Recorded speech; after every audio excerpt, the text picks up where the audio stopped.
والله جوعان. الله ينطيك يده. جوعان والله. لا تروح. جوعان والله جوعان. روح. والله ما اكل اكل. ليش؟ وجاي يركضون ورانا ذول الشرطة ما يخلون. مشكلة الشرطة ما يخلون يدخلونا. ايش حصلت اليوم؟ والله خسروا. لا بس. والله بعدنا حتى ثروة. زين انت زين السؤال الاخر تنطيه لاهلي انت ما تنطيهم. انا المن هم عنده اللي احد لي صار عندي. زين اهلك لو جماعة يعني هم متبنيكم. احنا كل جماعة بالمكتب يمنا هم متبنين يقول تجيب لنا فلوس وننامك يوم واحد بالفندق عندنا. لا الاهلي لو يعني دول الجماعة. اهلي. قد حصل يوميا؟ ما اليوم طلع. انا قد حصل يوميا؟ يمكن يوم حصل 15. اللي يحصل يوميا 100,000؟ وكيف تحصل يوم 40,000 ها. اليوم والله. وهسه قد بتحصل؟ كل شو 40 تعطي لاهلك ومصرف لك. ها؟ مو قلت لك انا اهلي مو محتاجين. لا ليش تشتغل؟ اذا اهلك محتاجين ليش جاي تشتغل؟ يقولون مصروف لك. زين مصرف لك ليش ما تروح تدرس في مدرسه؟ ما يقبلون يعطوني مصروف. ها يعني اهلك ما يقبلون يعطوك مصرف فيقولوا لك اطلع اشتغل هاي الشغله. بنيه ربع محتاج بنيه. محتاج ربع يا بنيه ربع.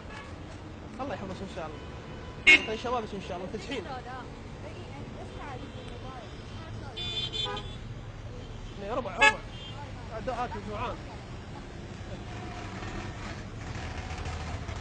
الله يحفظك ان شاء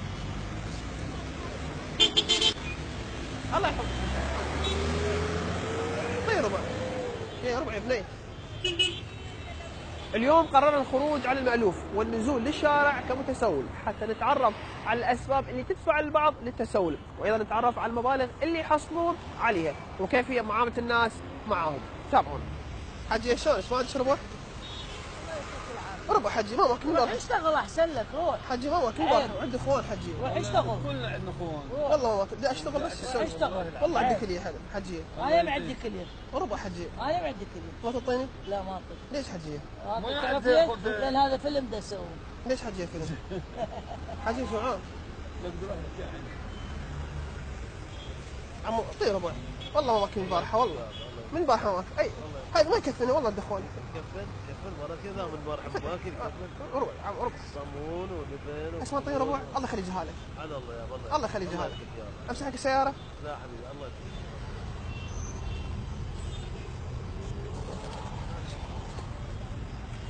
خلال ساعه من التسول قدرنا نجمع هذا المبلغ من المال في تقاطع جادريه ثم انتقلنا بعدها الى تقاطع الصرافيه وايضا المبلغ زاد. اذا اعزائي المشاهدين رحلتنا ما زالت مستمره للكشف على حيل المتسولين. تابعونا.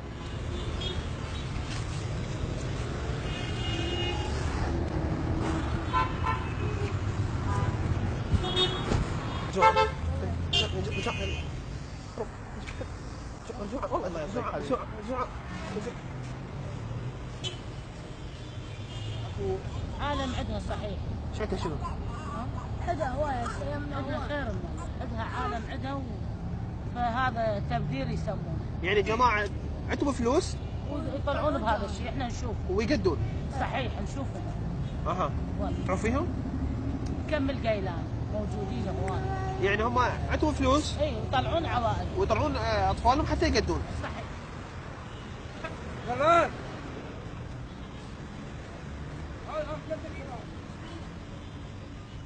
شو تريد؟ روح والله صيح الشرطة والله صيح الشرطة والله صيحهم عليك ما يخصك انت بيه.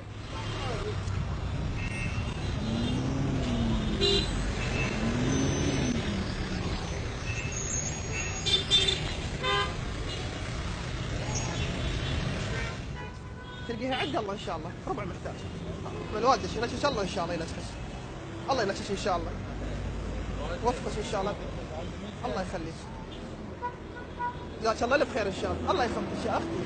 عملية الحصول على هذه الأموال وما يجنيه المتسولون تذهب إلى جهات تتبناهم، لذا هذه الظاهرة تبدأ بالبشر وتنتهي بالأموال الغير شرعية.